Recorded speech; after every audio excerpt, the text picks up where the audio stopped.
Cambridge IELTS 3 by the University of Cambridge Local Examination Syndicate. Published by Cambridge University Press.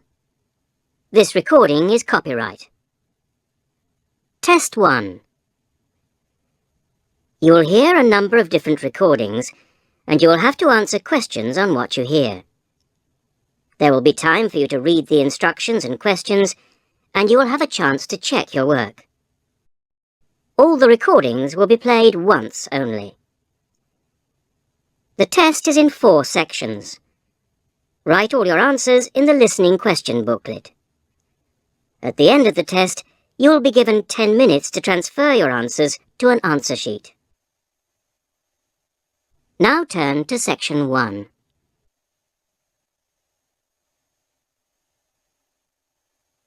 Section 1.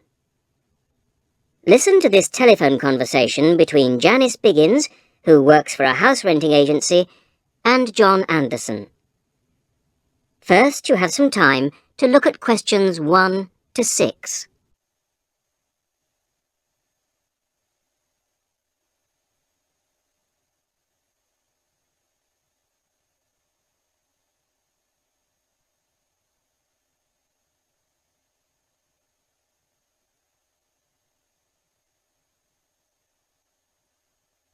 You will see that there is an example which has been done for you. On this occasion only, the conversation relating to this will be played first. Hello, Flagstone. Oh, hello. Is that Flagstone Properties? Yes, that's right. Flagstone here. How can I help you? Hello. I'm ringing just to make inquiries about renting a house.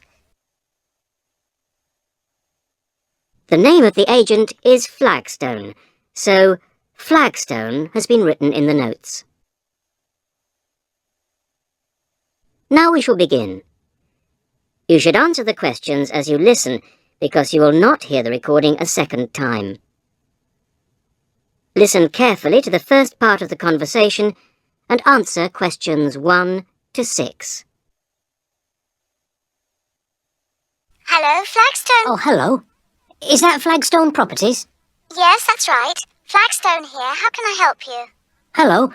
I'm ringing just to make inquiries about renting a house. My name's John Anderson. Yes, Mr. Anderson. What sort of thing were you looking for? 2-bedroom house with garden. Well, yes, sir, that shouldn't be any problem. Just to let you know that our the main areas we deal with are the city centre itself. City centre, And the north suburbs. Oh, well, we were most interested in the northern areas, actually. Right, yes. What sort of price were you thinking of? Well, could you give me some idea? Certainly. It really ranges from £250 per month. Only £250? Yes, to about £500, depending on a number of different factors. Oh, what does it depend on?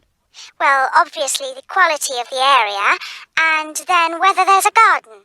Well, as I said, we'd want a garden. And a garage pushes up the price. Right. Well, we wouldn't necessarily need one. I think about £350 a month would be our limit. OK. Well, would you like to have a look at a couple of properties, sir? Yes, that'd be great. Looking at our files, I think we've got 2 which might suit you. Oh, hang on. I'll just get a pen. Right. OK, well, there's one on West Park Road, which is £325 a month. Are the bills included? Well, that one just includes the water bill. OK, right. And the second house is in Tithe Road. I'll just spell that for you, OK? Yep. Tithe Road. Yeah, got that. And how much is that one? That's £380. 380. Is that including water? No, I'm afraid not. But it does include the telephone rental. Oh, well, that's not too bad then. Before you hear the rest of the conversation, you have some time to look at questions 7 to 10.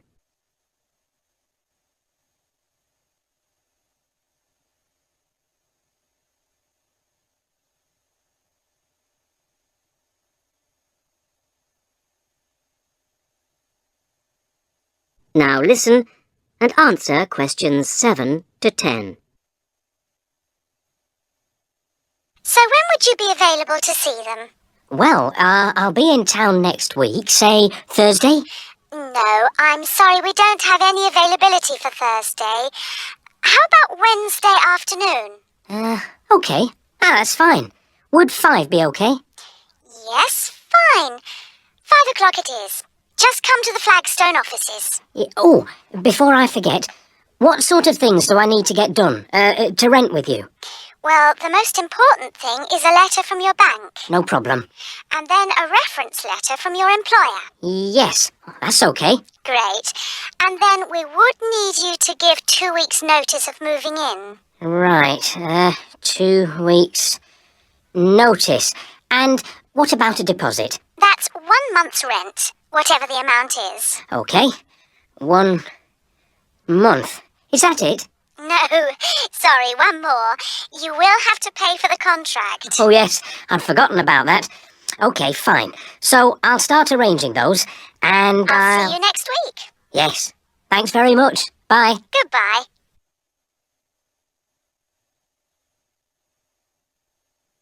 That is the end of section 1. You will now have half a minute to check your answers.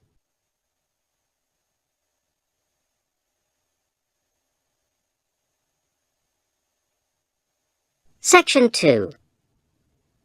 You are going to hear a conversation between 2 women about the health system in England. First, you have some time to look at questions 11 to 17.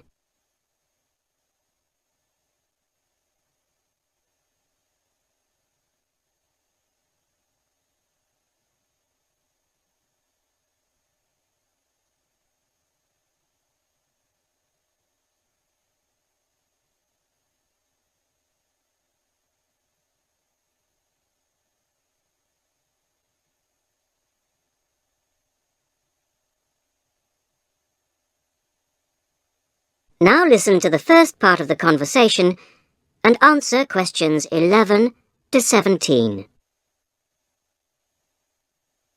Hello, Mrs. Sutton. Come in. How are you settling in next door? Have all your things from Canada arrived yet? I thought I saw a removals van outside your house yesterday afternoon. Yes, they came yesterday. We spent all day yesterday arranging them. It's beginning to feel a bit more like home now. Oh, that's good. Look, come in and sit down. Are you all right? You look a bit worried. Well, I am a bit. I'm sorry to bother you so early, Mrs. Smith, but I wonder if you could help me. Could you tell me how I can get hold of a doctor? Our daughter, Anna, isn't very well this morning, and I may have to call somebody out. She keeps being sick, and I am beginning to get a bit worried. I just don't know how the health system works here in England. All I know is that it's very different from ours back in Canada. Well, I don't know really where to start. Let me think. Well, the first thing you have to do is find a family doctor. Sometimes we call them general practitioners as well. Right. And register with him or her. If you live here, you've got to be on a doctor's list. If you're not, things can be a bit difficult. Nobody will come out to you if you're not registered. Anyway, they work in things called practices. Sort of small groups of family doctors all working together in the same buildings. Now, what you've got to do this morning is register with one of them. There are 2 practices near here, so we're quite well off the doctors in this part of Manchester. There's the Dean End Health Centre, about 10 minutes walk away. And there's another practice in South Hay. That's about 5 minutes away, going towards the town centre. We're registered at the Dean End one, but they're both okay. There are about 6 doctors in our practice and 4 in the other, so ours is quite big in comparison, and the building and everything's a bit more modern.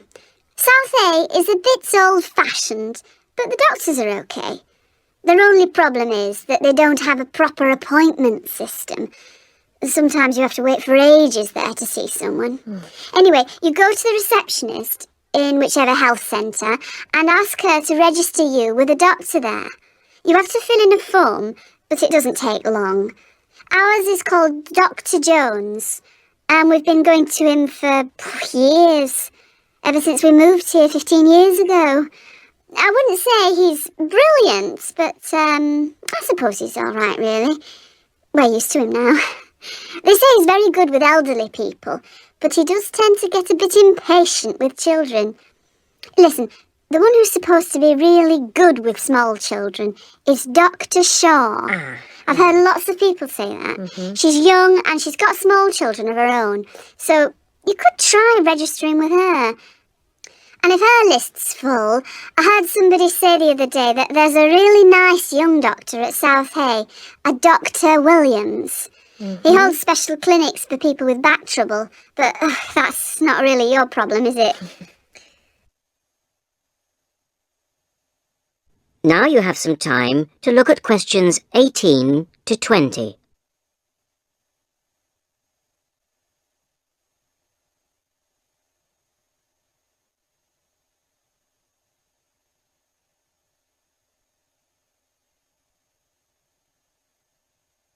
Now listen to the rest of the conversation and answer questions 18 to 20. If you want a doctor to visit you at home, you have to ask for a home visit. You're supposed to do that before 10:30 in the morning, but obviously if it's an emergency, you can phone at any time, night or day. It might not be your doctor that comes, though. It's quite often one of the other doctors in the practice. It doesn't really seem to make much difference. Right. Otherwise, you make an appointment to see your doctor at the health centre. You usually get seen the same day. Not always, of course, but usually, as I say. The whole surgery is between 9 and 11:30 every weekday, and from 4 to 6:30 Monday to Thursday. Saturdays are only for emergencies. I see. When the doctor sees you, he gives you a prescription. He writes what medication you need on it, and you take it to a chemist shop. There's one opposite the centre.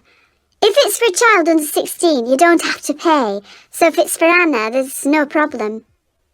The same thing goes if you're unemployed or retired, or if you're pregnant. Just as well, because it's not cheap. You pay the same price for each item the doctor has prescribed.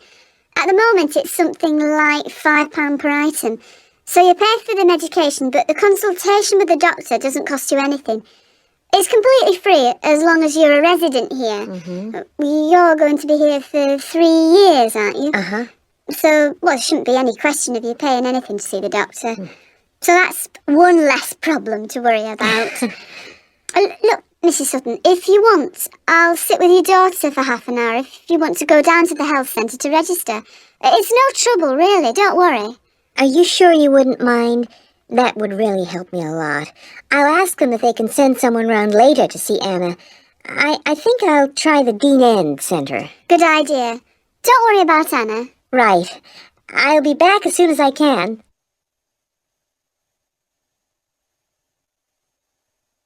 That is the end of section 2. You will now have half a minute to check your answers.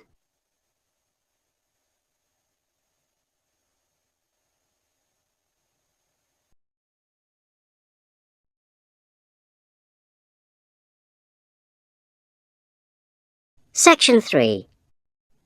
You're going to hear a university tutor interviewing a candidate for a place on a postgraduate diploma course in teaching geography. First, you have some time to look at questions 21 to 27.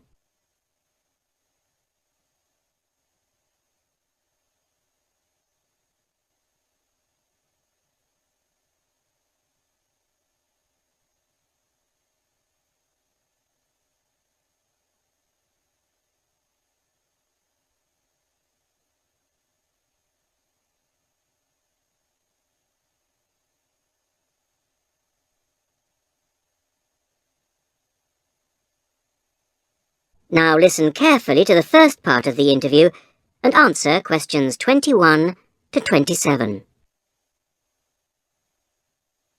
Hello. Jonathan Briggs, isn't it? Yes, that's right. Do come in and sit down. Thanks. Right. Well, Jonathan, as we explained in your letter, in this part of the interview, we like to talk through your application form, your experience to date, etc. And then in the second part, you go for a group interview. Group interview. Yes, I understand.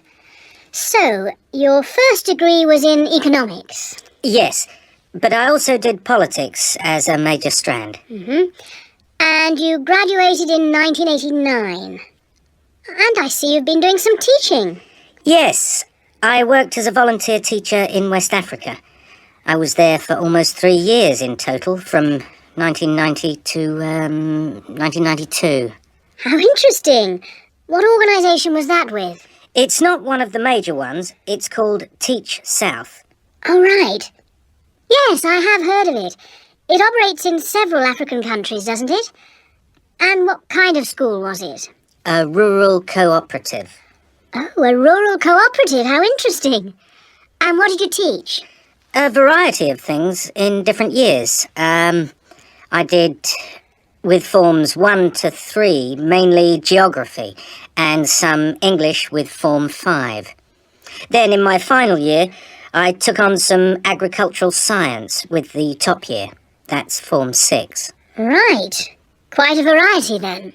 I also ran the school farm. How interesting. Before the interview continues, you have some time to look at questions 28 to 30.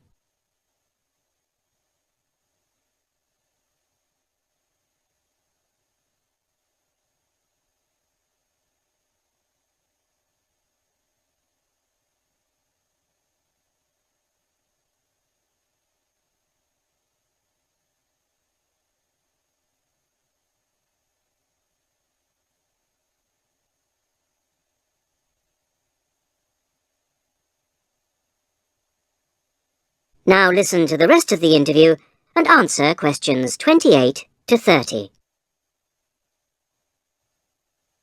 And how did you find the whole experience?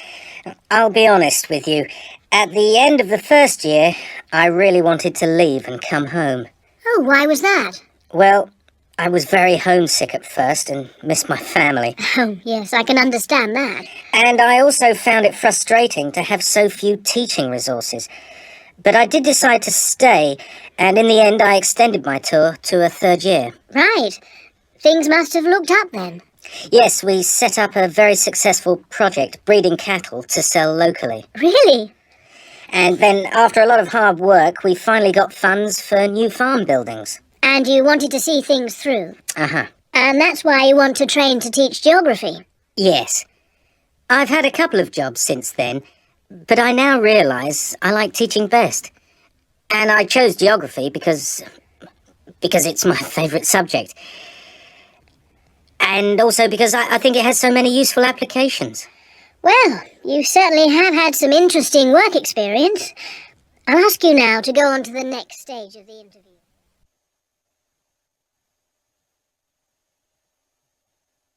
That is the end of section 3. You will now have half a minute to check your answers.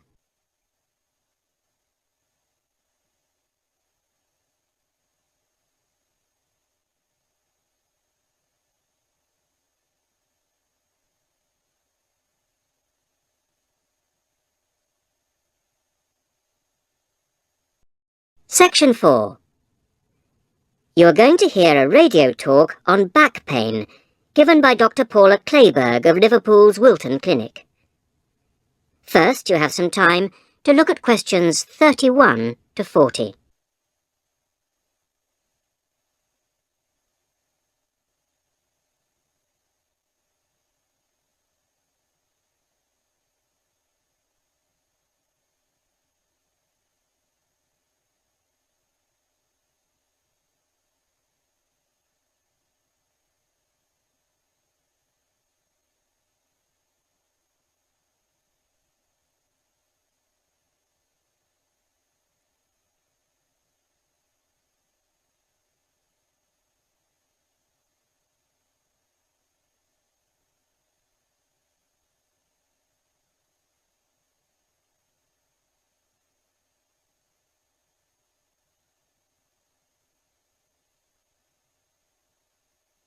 Now listen carefully to the talk and answer questions 31 to 40. Today's Health Council is presented by Paula Claiborne, who is the Chief Counsellor at Liverpool's famous pain clinic, the Wilton Clinic. Paula. Do you know what Prince Charles, Sevi Ballesteros and Elizabeth Taylor have in common? They all suffer from chronic back pain. In fact, bad backs are one of the most common health problems today, affecting people in all walks of life. The most recent available figures show that about 250,000 people are incapacitated with back pain every day. And many sufferers don't know the cause or the solution to their problem. The majority of our patients at the clinic tend to be women. They are especially vulnerable because of pregnancy, but also because of osteoporosis, which I personally believe to be the major cause of problems for women. I have many women patients who say they have completely given up exercise because the pain makes them so miserable. But of course, that starts up a vicious circle. Bed rest, giving up exercise, and painkillers are traditional responses to back pain. But although there are many excellent drugs on the market, at our clinic, we're beginning to realise the unique benefits of relaxation therapy. Other specialists in the field make a strong case for certain types of exercise, but in our experience, they are easily mishandled and can lead to more harm than good. Now let's look at some of the reasons why back pain is developing into such a unique menace. In general, the body is pretty good at self-repair. A strain or a blow to a limb, though painful at the time, generally resolves itself. But the body's response to back injury can be very counterproductive. When pain strikes, we attempt to keep the back as immobile as possible, which makes the muscles tense up. Research shows that they often go into spasm, which causes further twisting of the spine. A vicious circle is underway. The second mistake we often make when stricken with extreme back pain is to go to bed and stay there. Although at the clinic we recognise that a short rest in bed can be helpful, up to 2 days, any longer makes our back muscles become weaker and unable to hold up our spine. The pain, therefore, becomes worse. Another problem is being overweight. Anyone a stone or more overweight who already has back pain is not doing himself any favours. Though it won't actually set it off in the first place, the weight will increase the strain and make things worse. The British diet could be partially to blame for the increase in back pain. Over the last 10 years, the average weight of men has risen by 11 pounds and of women by 9 pounds. So much for the causes and aggravations of pain. But what can we do to help? There are many ways in which simple day-to-day care can make all the difference. The first point to watch, of course, is weight. If you are overweight, a diet will make all the difference. Also, studies have shown that just 1 hour sitting in a slouched position can strain ligaments in the back which can take months to heal. At the clinic, we have come to the conclusion that the major cause of the problem is not with the design of chairs, as some have suggested, but in the way we sit in them. It can be useful to get special orthopaedic chairs, but remember, the most important improvement should be in our posture. Another enemy of your back is, of course, your beds. If your bed doesn't give enough support, back muscles and ligaments work all night trying to correct spinal alignment, so you wake up with a tired, aching back. Try out an orthopaedic mattress or a spring-slatted bed. Research shows that both can be beneficial for certain types of back pain. Another hazard for your back are the shock waves which travel up your spine when you walk, known as heel strike. A real find for our patients has been the shock-absorbing shoe insert. A cheap but very effective solution. And you might be better off avoiding shoes with heels higher than 1.5 inches. Though absolutely flat shoes can be a solution for some, others find their posture suffers. Finally, a word about the state-of-the-art relief, the TENS machine. A small battery-powered gadget which delivers subliminal electrical pulses to the skin. Our experience indicates that your money is better spent on the more old-fashioned remedies.